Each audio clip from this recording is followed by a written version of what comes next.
అందుకే చెప్తా ఉన్నాను, వచ్చే ఎన్నికల్లో మన టార్గెట్ 175కు 175 అని అడుగుతా ఉన్నాను. వచ్చే ఎన్నికల్లో మన టార్గెట్ 25 ఎంపీలకు 25 ఎంపీలు అని అడుగుతా ఉన్నాను.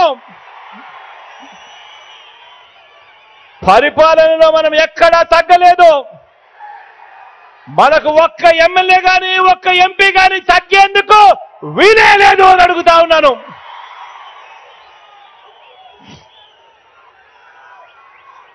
ఇది 650 వాగ్దానాలు ఇచ్చి అందులో 10% కూడా అమలు చేయని చంద్రబాబు ప్రభుత్వం కాదు, చంద్రబాబు పార్టీ కాదు, చంద్రబాబు పాలన కాదు. ఇది ఏకంగా 99% వాగ్దానాలు అమలు చేసి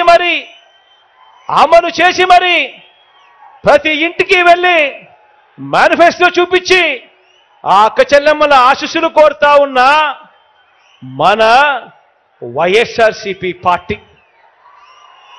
అటు టీడీపీ, ఇటు వైఎస్ఆర్సీపీ, అటు పెత్తందారులు, ఇటు పేదవాడు. అడుగుతా ఉన్న పేదవాడి భవిష్యత్ కొరకు యుద్ధానికి మీరంతా కూడా సిద్ధమేనా అని అడుగుతా ఉన్నాను.